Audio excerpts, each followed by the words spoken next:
So anything? Yeah. Okay. So here we are. Welcome to Or Talk Live. And I'm really, really excited to be here with Leva. And Leva and I go way back. We've done quite a few things together. It's true. And yeah, thank you, Hashem. So we're here tonight to talk about lighting up your consciousness and really hopefully talk a little bit about how we can heal through levels of happiness. We're also going to discuss a little bit about the retreat that we did together and the retreat we're, God willing, going to be doing together. And Leva, introduce yourself. Retreat. Yes. Yeah. Hi. I'm just looking at your friends here online on Zoom. I have no idea who's on Facebook, but I'm Liba.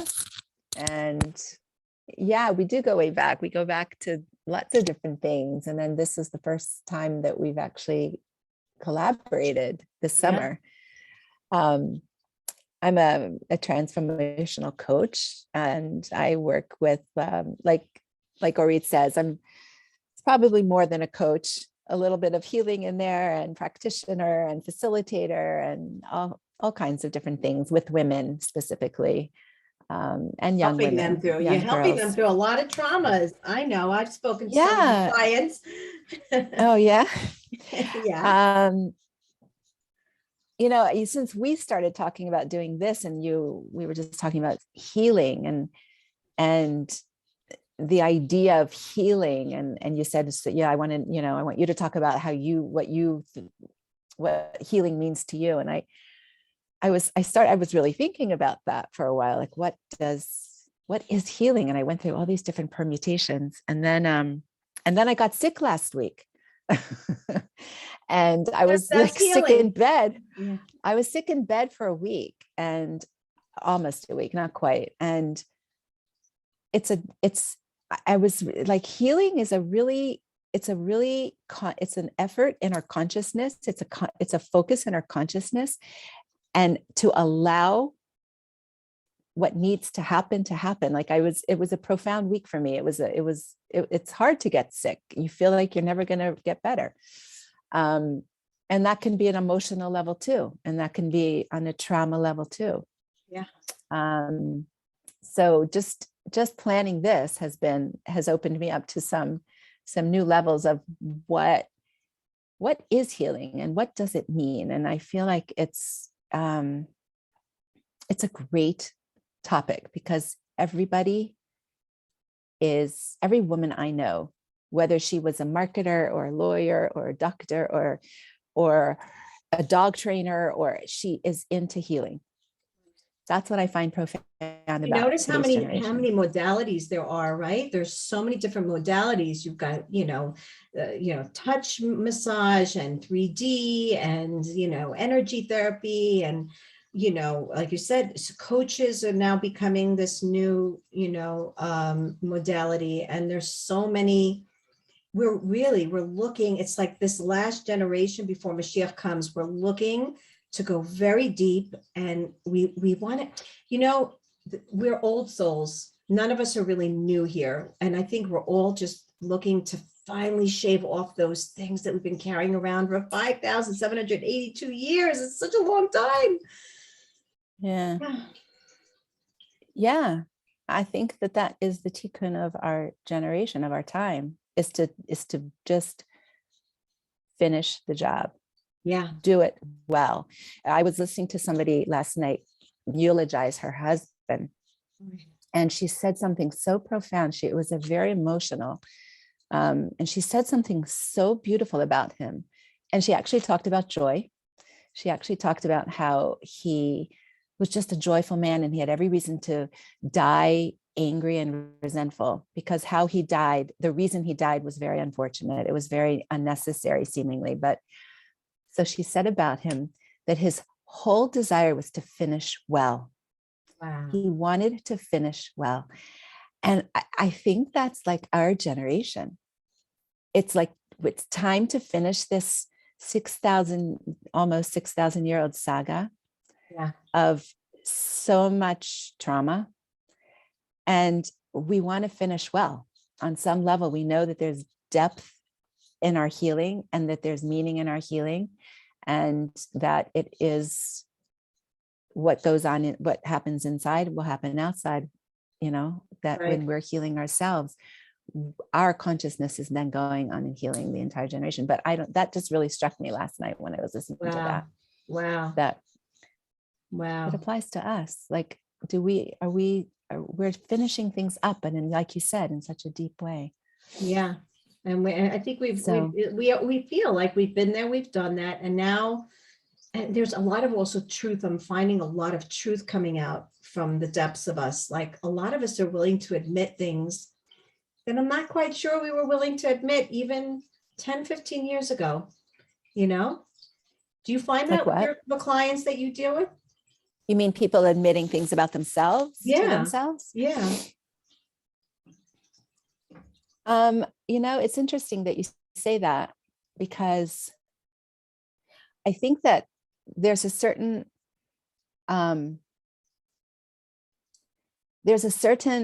we're being called to be present, I think, during these times. Like, that's always been the challenge, right? To be present. But if we can be present with, like you said, admitting with ourselves, just looking at ourselves and saying, wow, that's true about me. That's true about me. That's true. That I need to do tshuva, or I did that, or I didn't really do that. That really isn't true about me. But being able to be present with that and say, yeah, I think that people are really willing to go deep and I think it's because we are those souls that are capable of it. Yeah. Are called to it. And 100%. 100%. Yeah. I mean, even if because it's hard work. Well, it's going down to the kishka. It's not just putting a Band-Aid and some triple antibiotic cream, putting a Band-Aid on and say, okay, just let it be surface. We're going deep. We're also recognizing our intergenerational ties.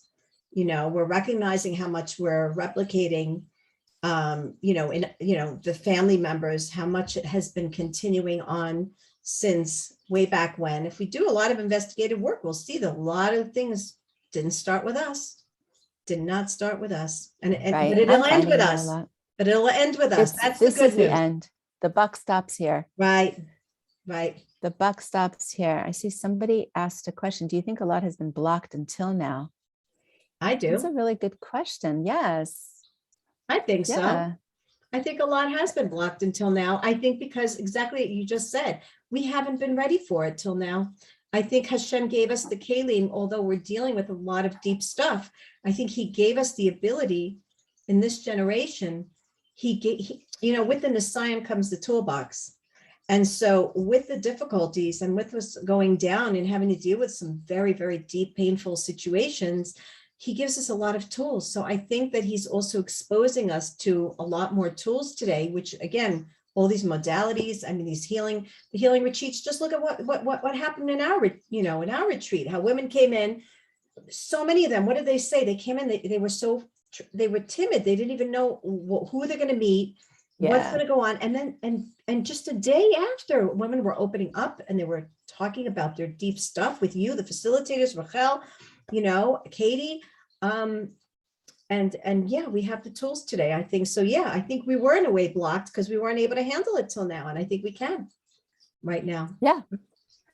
I think it's 100% true. And we've also been extremely busy and distracted with survival. Yeah. Until World War II. Right.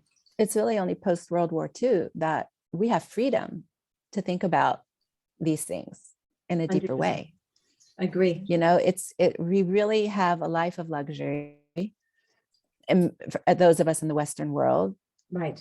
We have time, we have headspace, we think, until technology advancements took our headspace. But I think, if we were going to, I think Hashem has given us the capability of expanding our consciousness, connecting to his divine consciousness, And I think that comes through healing, because that is our natural way of being. And layered on top of that are blocks of trauma and emotional immaturity, or just, trauma with a big T and trauma with a small t. I put everything under Right. under the category of trauma. And everything in these days. between. It's just like, yeah, Ay, life ay. is, but yeah. So So yeah.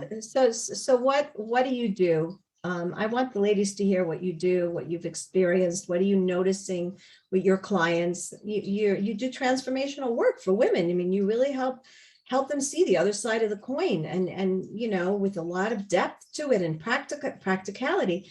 What have you been seeing most? Like, what has been your experience? Um, well, I'll answer just a little bit of, like, a little snippet about what I do, because it's, I think if I were to just, I use different modalities. I'm not an energy healer per se. I've been trained in transformational coaching, which is really the ability to be present with our experience and process it with the right consciousness, which undoes the wrong consciousness, because we come into the world as children, we take on our belief systems and our conditioning from our families and our schools and our environment. And that becomes sort of our false self. And then we try to go through life and fulfill our potential from that place. And that becomes kind of messy and very discouraging. So there's a big piece for women of I just find what I do a lot of is allowing women to be present with themselves, to experience the depth of what they're feeling, and to actually make the correct interpretation and the correct meaning of it. Wow. It's So they can really view the same thing from like a bird's eye very view. much so. We go through a lot of, like, in the beginning, when I work with new clients, we go through a lot of, I guess you could call it inner child work, although I don't refer to it as inner child work, but it is similar in that way. But it's really applying our higher consciousness that we've developed as adults to our old consciousness that is locked inside of ourselves and inside of our bodies. So it's really bringing the two parts of ourselves together from a very mature perspective. So whereas therapy will go back and talk about your feelings and acknowledge the feelings, that is part of it, but that's not the goal. The goal is always to talk about and acknowledge, but from a perspective of empowerment. Right. From a perspective of, and if people are comfortable with talking about Hashem, and if people are comfortable with that relationship in their lives, then that will become a huge part of the coaching.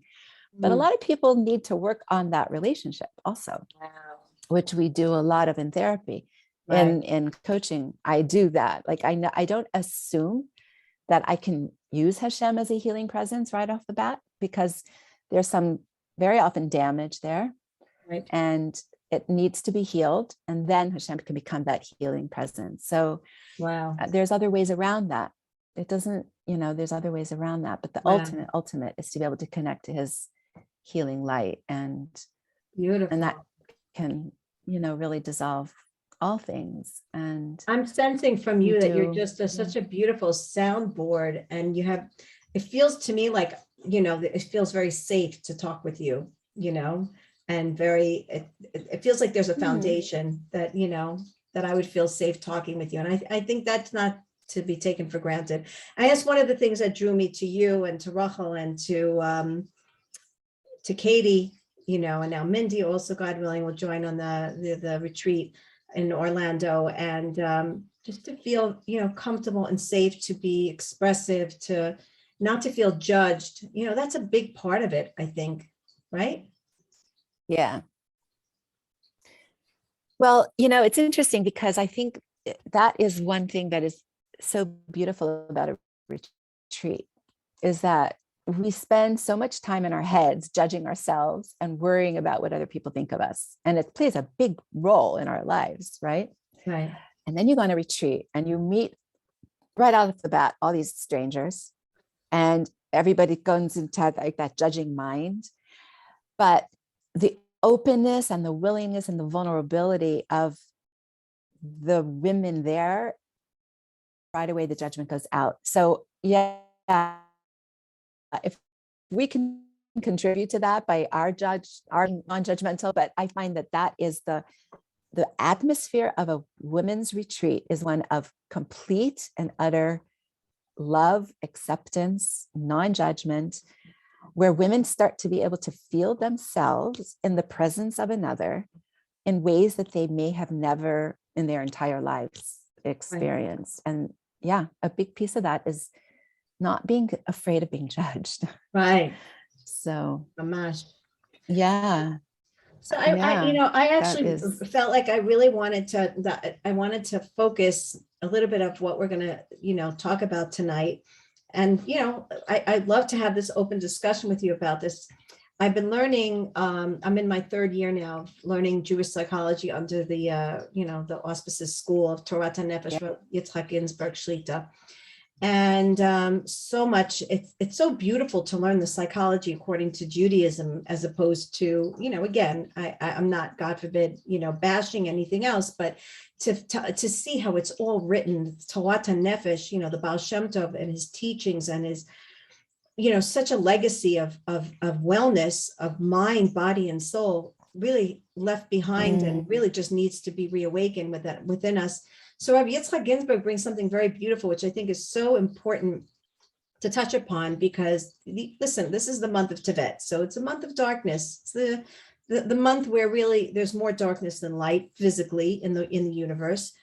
And then we go into Shvat, where things seem to like open up, and we celebrate Tu B'Shvat, where we recognize it in the darkness. There's like this opening, and God willing, like, look how Hashem doesn't let us stay in that dark place for too long. He's like, no, don't worry. Next month, I'm going to get you out, and you're going to be able to celebrate the fruits and the growing in still a seemingly dark, month. And then you go to Adar, and Adar is all about, and that's one of the reasons why we wanted to do this Orlando. It's so interesting how the name Orlando, or land, that came to me after that. I was like, perfect for you. I was so funny. Or no coincidences there. Emuna energy, like it was really phenomenal. Anyway, so the whole idea of this simcha that comes out of this sort of like quiet darkness, and then we go into Nisan and the blossoming and everything. So he brings down something really, really beautiful, and he says that, and I wanted to sort of focus on the idea of healing through happiness, because that's going to be the theme of the retreat. And just in general, I feel like we need to keep that element of happiness within that, the healing experience. And so he says that we actually live in a dual reality, he says. And he says that on one hand, we're required to mourn over the destruction of the Bet HaMikdash. And yet on the other hand, we're required, Ivdu Hashem b'simcha. We have to serve Hashem from a place of simcha. And he says, how do we live in that balance? On one hand, we really are, we know at the chasana where you break the glass and im ishkachech, and we need to recognize that we're in exile. But on the other hand, Hashem requires us, and it says b'simcha titzeu. There's no other way to come out of this exile but to be b'simcha. How are we supposed to cope with the two mechanisms? And so he writes something so beautiful. I felt like I really, really wanted to bring this to us. And he says that Hashem has an inner chamber. And this inner chamber is actually called, I'm looking for the exact name, it's called Mistarim. There's an inner sanctuary that Hashem has, so to speak, in the higher realms. And it's in this sort of little, space that Hashem kind of goes in, and he mourns over the fact that the Shekhinah's in exile and as in dust, and the fate of his beloved children.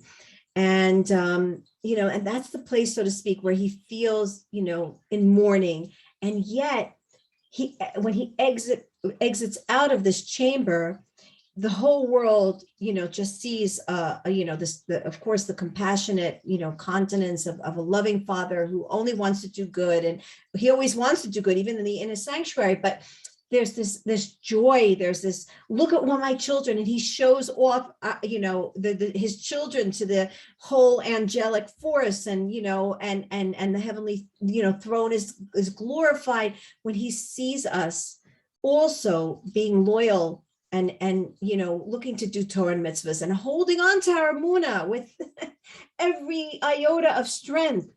And so just like, so to speak, Hashem lives in this sort of dual reality where he enters, himself, and he knows to cry over the lowly state that we're found, in. But on the other hand, he exits out, and when the creation, reads about, when we read about Torah, we recognize how Hashem is just outwardly, in love with us and embracing us. So too, we have to act in the same way. There's a part of us, and there's moments in our days where we recognize, the difficulty of the life that we live, and we know that we're fragmented and we are in desperate need of healing and redemption. But on the other hand, we're besimcha, and we're content over the fact that we know that Hashem is with us, and that he's within us, around us, pulsating every emotion, together with us. And that's how we're also supposed to be. And I'm sure that that's also kind of part of the way that you try to explain to your clients as well, right? As part of their healing process. That's really beautiful. It's very touching, and it's a really good example for us, I think, to learn from Hashem once again, because what I take away from that story is that Hashem is fully both. He's fully both. We can't be fully in joy if we're not fully in the darkness also. Like Teves, there's no compromise for Teves. There's just no compromise for Teves. Teves is, and today specifically in Eretz Yisrael, we're really getting a whack of it. The storm that's not meant to end until Wednesday. It's like we're not used to this, but we have to be fully in it, and then when we can be fully cry our eyes out over our tragedies and over our heartbreaks and over our losses, but not be attached to that as the end of the story. That's the hardest part. It's like when you're sick in bed with a fever for 4 days, you don't think you're ever going to get better. We get attached to this reality. Like, what sense does that make? I'm healthier more often than I'm sick, yet I lay in bed thinking, I'll never stand up again. I'll probably never be among those voices outside my window going to work and going to the store, and like, I'm just going to lay here. We get so attached to our momentary reality. Right. I think the key is to be very, very, very fully there, and to know that this is passing through. It's just energy. Right. It's just another form of energy passing through me, and waiting for it to pass, but not waiting in a way like I can't stand it anymore, but waiting in a way like, oh, this is me now, and that will be then. And that's what I'm getting from the story, is that Hashem gives himself permission to go into that inner chamber of the mistarim or nistarim. Mistarim with a mem, yeah. Mistarim. Yeah. Cry over the Shekhinah, cry over Klal Yisrael, and then emerge cleansed in a way, ready for the joy. That's a beautiful story. Yeah, Rabbi Nachman says that's the key to health. The key to good health is 1 hour a day. You're in brokenheartedness. Yeah, I was thinking that same. Right. Yeah, occurred to me. And 23 hours a day be besimcha. So there is a place, and I feel like this is important for our mental and emotional health. That for every single one of us, I have to tell you, I definitely struggle with this a lot. You're in the middle of, okay, you're besimcha, you put on even a happy tune, Motzei Shabbat, getting into Shabbos, whatever, even just during the week. And then you hear about this, oh my gosh, I can't, I have to rub my head. It's like, I find myself, I rub my head or I put my hand on my head when I hear something, because it's like the brain, the energy of the brain is like, you have to push it back in. The logic, I feel like I have to like push my logic, like I feel like my brain wants to expand, and there's no logical explanation of all these things that are going on in the world. So many people who are Hashem sick and accidents, and Hashem, please, we need Geula like now. And then you wonder, how am I supposed to balance the two of them? How am I supposed to balance? On one hand, I need to say Tehillim now for this person that just came through, the runways of social media, and I heard about this or whatever, something pops up. And on the other hand, it's like, how am I supposed to turn on the music though again and be besimcha? And I think that if we can really, like, we were saying here, and this whole example is to give ourselves the time to be able to say, yes, I need to reach out into it, that deeper place, the inner chambers of self, that's hidden within myself. But on the outside, I need to still, show Hashem that I am besimcha, because why? I know he's in my heart. He's in that inner chamber of my own pain. He's in his own inner chamber as well. And to be able to like balance it, and yes, say the Tehillim and allow myself to take the Kleenex, cry, be in that moment and say, Hashem, that the simcha, I think, is born out of the anticipation of knowing that this is, like you said, all temporary, and that Hashem is taking us out. And he's the ne'emanut and the loyalty that I and you and all of us display to Hashem at that moment, when I cry with him and I say I'm distraught over the pain that you're going through, Hashem, the Shekhinah, the world. That loyalty brings me to a place of greater attachment, which allows me to be in that moment of expression of happiness after that. Like you said, when you do tshuva, you feel free of the schmutz. And so you allow that light and that attachment to Hashem to shine through. And that's what brings us simcha. That's the process, I think. It's interesting because that's also the process of a retreat, if you think about it, right? Yeah. There's a transformational arc that goes on in a retreat. Is, you start out where you enter the darkness a bit, you go into the difficult, you go into the parts of ourselves that need to be healed. And just to backtrack a second, what we're saying here is actually a sign of emotional health to be able to do this. Right. It's actually quite advanced in a way, because right. we have to have access to our emotions. Right. And if we can't access the darkness and be okay with it, and that sometimes comes only after stages of healing, because there could be so much darkness in a person's life that's been unprocessed that they're afraid that they'll never leave the darkness, so they don't want to go anywhere near it. So they try to pretend that they're happy or that nothing's wrong. So you have to back up a little bit. You have to go there with safety and light, and as long as it takes. And then you can flop back and forth authentically. Right. So it's really a sign of emotional health to be able to cry your eyes out, and then to say, okay, I cried, I felt it, and I can move on now. And neither one defines me. Okay. No, I'm just here. Ultimately, I want to be a kli, like I want to feel everything, right? That's a rich life. Right. But so I just wanted to point out that it's definitely part of the healing process is to get to that point, to be able to feel the range of feelings. And if we want to connect it back to the retreat, this becomes available. I watched women at this retreat go through a range of feelings. Every retreat I've done, I watched the women go through, and women who are crying their eyes out at the end are laughing and dancing with everybody else. Oh my gosh, that at the end of that last one, whoa, I couldn't contain myself. I was hysterical. I was completely, we all were. it was like the whole thing just climaxed to the end. I'm really looking forward to being in the 70 degrees weather in Orlando.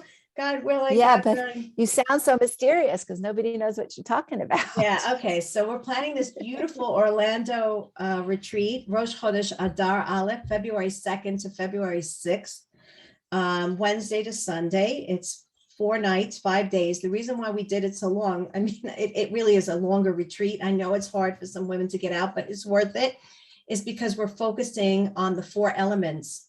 So we're going to start off literally earth first day, and the menus are going to accommodate. I'm already speaking to the caterer. He put together, oh, what a gorgeous menu. You know, we're starting off with earth, like literally the menu, the snack, like everything will be around earth. Then we're moving up to water. The second day, Shabbat, we're doing air. We're going to do breath work, you know, with the air. And then we're going to elevate at the end, Motzei Shabbos, God willing, with the kumzitz, right? Fire, and bring all that enthusiasm up to Keter, you know, and if you look at it, really Simcha and Adar, Simcha is the element of air, because you're doing a lot of movement. Air is all about movement. It's, you know, has free range. So when you're besimcha, you're already up there and you're already in the movement and you're moving around, you're exploring things, you're able to see things from a wider viewpoint. One of the reasons why Hasidut is so into simcha is because when you're besimcha, you lose track of self. You know that when you're in besimcha, you don't feel your body. You're just in movement.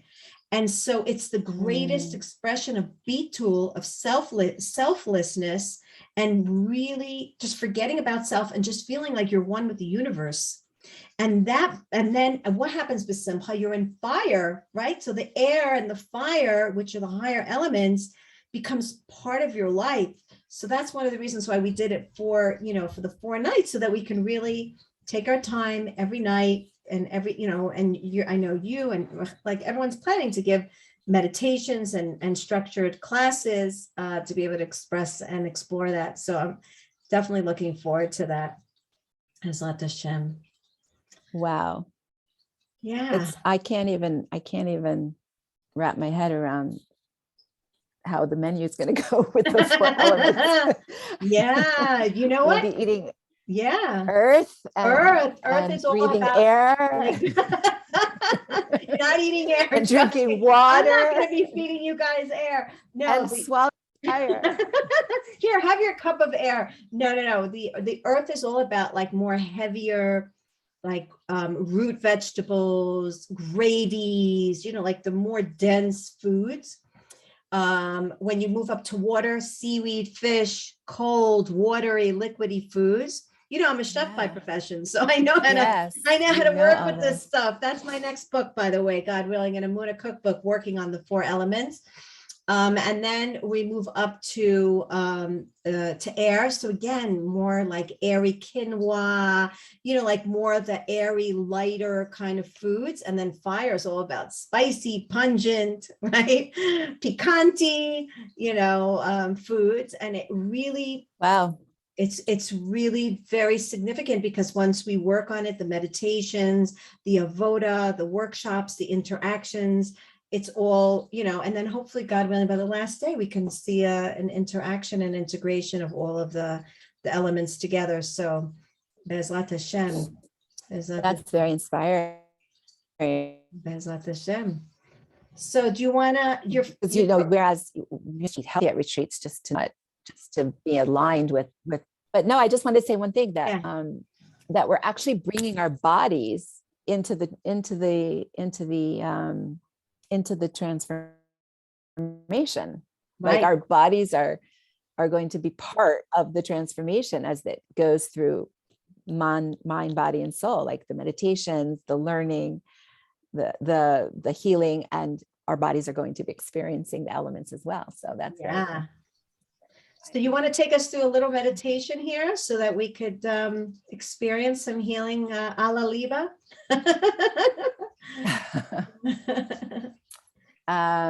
Yes, let's think about how to do that.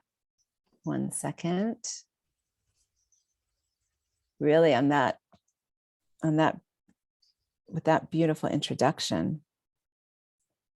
Whatever comes, I love the It- spontaneous, Yeah, getting into. that's usually what happens with me. Is it happens spontaneously. Meditations, I'm saying. Right. I was thinking that. All right, I'm moved to do something kind of, I don't know. We could just go with it and see a few Yeah. minutes of connecting to feminine consciousness that we didn't really talk about, but is such a part of being at a retreat. Like, it's such a powerful, I don't know, I'm just curious of the women who are here just on Zoom. Have any of you attended a women's retreat before? Like an intensive healing retreat? If you just raise your hand. No. So it's quite an experience of Chana Rivki. Someone. So I see that there's a lot more women here. I didn't even see how many women are here. And here I'm thinking it's just those. Oh, no, they're hiding. And Zoom, they hide. I see my daughters here. That's so fun. Special connection. She didn't tell me. I didn't even know. Okay. Okay. So yeah, just an opportunity to envision yourself among like-minded. So yeah, let's just close your eyes for a second.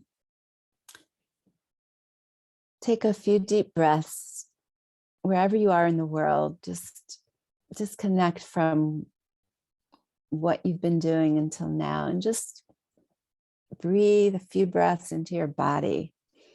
We talked about being present. We talked about our bodies. We talked about letting what is just flow through you as you watch it, witness it, not become too attached to it, and just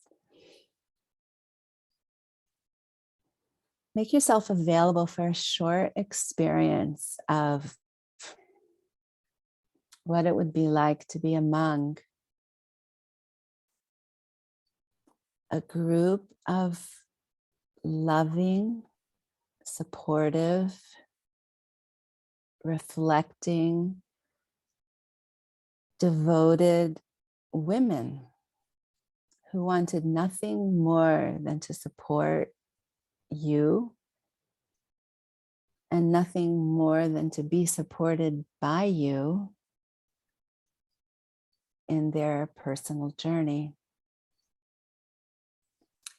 Special moment in time is created on a retreat. It's like Hashem has pulled together souls from all over in one space and one time, and combined our hearts and minds for one purpose, and that is to reach deeper inside, get to know ourselves, release what doesn't serve us, and to come closer to each other, to come closer to ourselves and closer to Hashem, ultimately.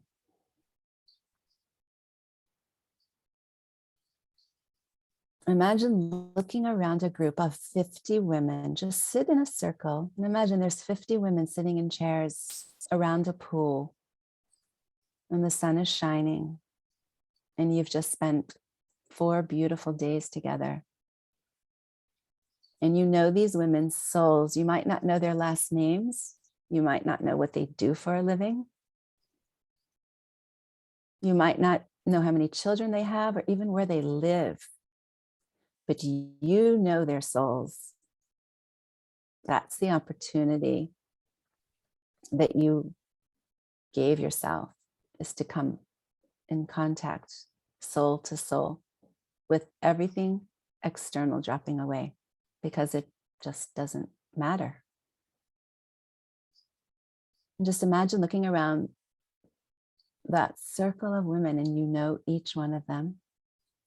You've touched each life in some way, even if it's just to lend a pen or to pass a water pitcher. But you've looked into her eyes and you've said, here you go, this is for you. And then some, you've had such heart-to-heart conversations that your lives will never be the same. You've literally changed each other.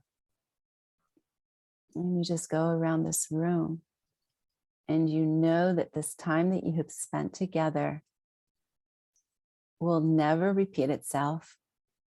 It was stolen moments.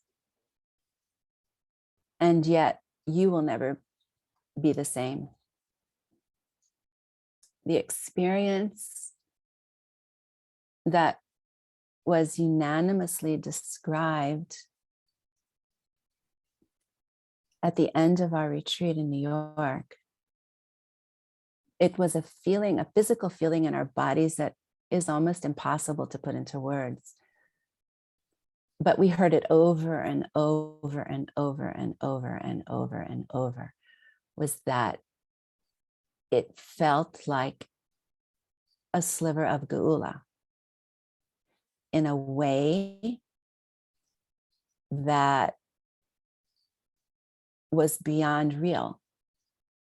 It was real. It was a real experience of vast personalities and differences and souls and people that spoke different languages and were from different religions and different Jewish levels, and actually none of it mattered.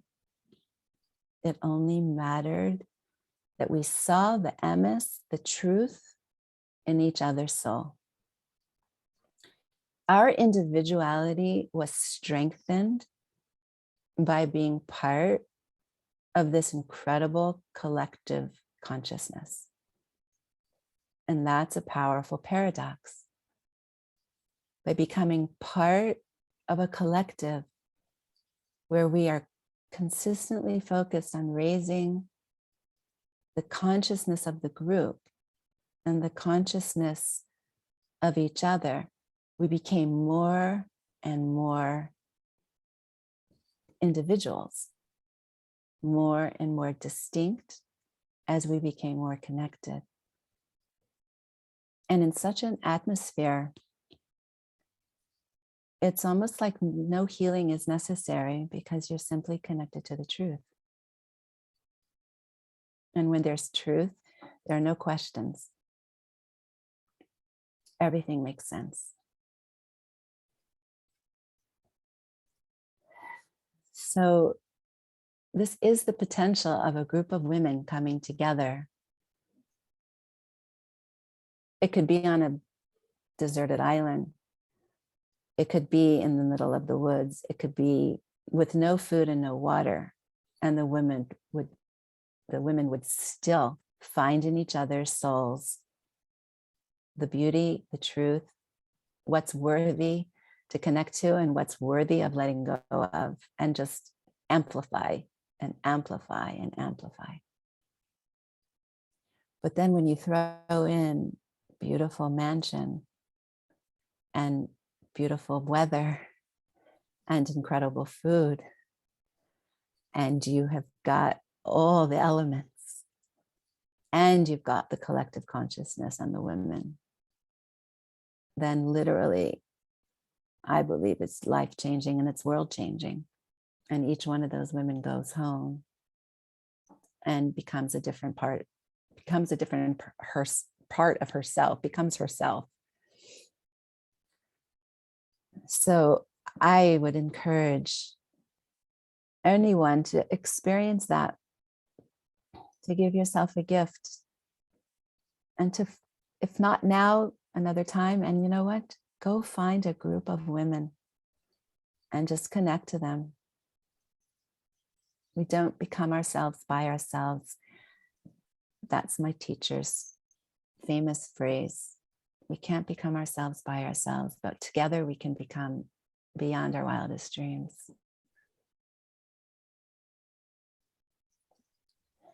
So yeah, just look around that circle, and just each one of those faces awaits us to join them, whether it's in this where we are now in a group that we're already a part of, at an Emuna healing retreat, a 4 elements retreat, or anywhere. That's the power of women. That's the power of healing. That's the power of our intention. And I believe with all my heart that is Geula.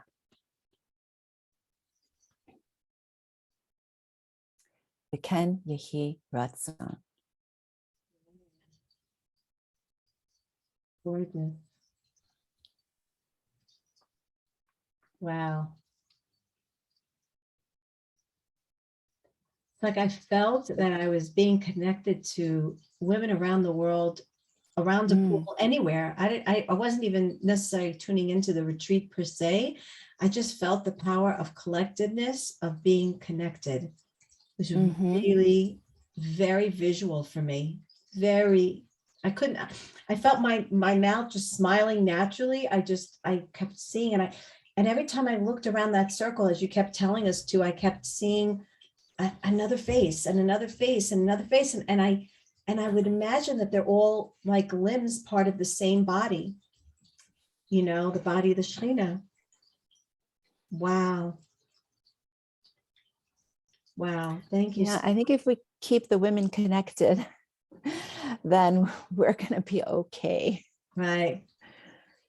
Wow. Look how important it is to feel connected. I love what you said at the end. Look for a group of women and get connected. Really, how important that is in your everyday life. Find, I love that, that we need each other. Hashem, I just took out a clip, from my numerology program where I said, Hashem knew exactly what he was doing when he created Scorpios, Pisces, Gemini, Virgo. He knew what he was doing.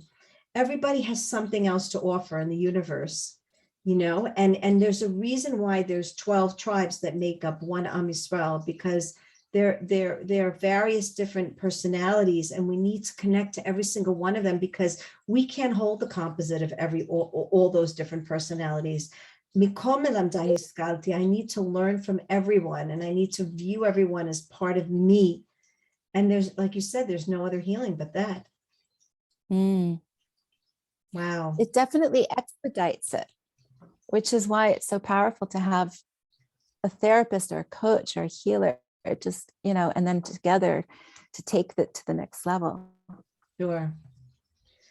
Look, we're serious about this. We want to finish well. Yeah, that's right. We've been there. We've done that. 5,782 years. We're done. Please, Hashem, take us home, right? Take us home. Barachamim.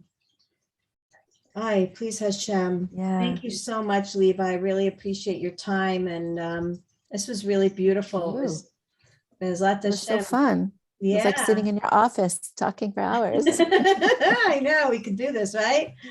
Anybody have questions, feel free to ask us as we're saying our goodbyes. We'd be happy to hang around for another moment or two if anybody has any questions.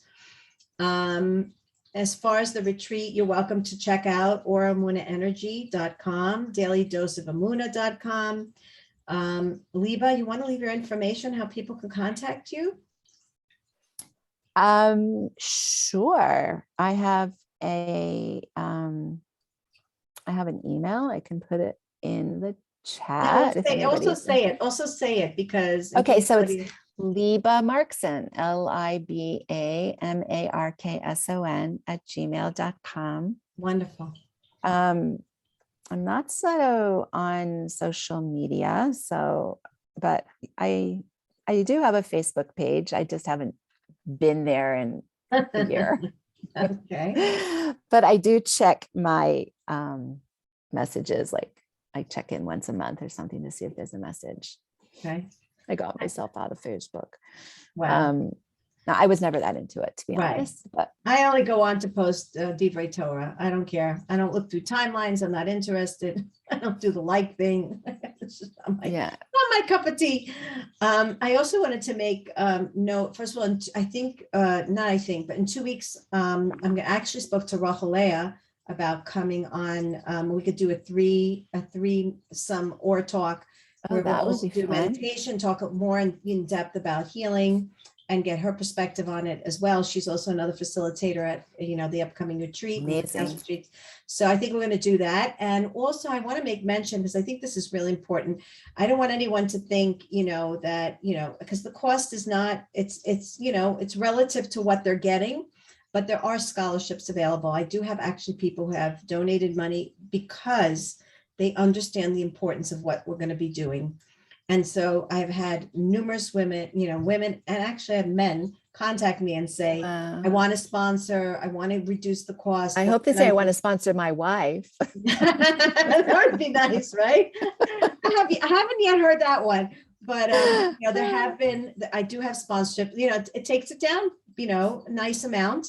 I can't have anybody come for free on, because I'm trying to divide it out so that we can benefit from the money. But I just want to make that available and make that known because, that's very, very important. There is going to be a recording of this. Yes, it's going to be on TorahAnytime.com on my speakers page. We'll put it up on Daily Dose of Emuna YouTube channel, probably too. Aliba, do you have where to put it up on your end? You're off of social media.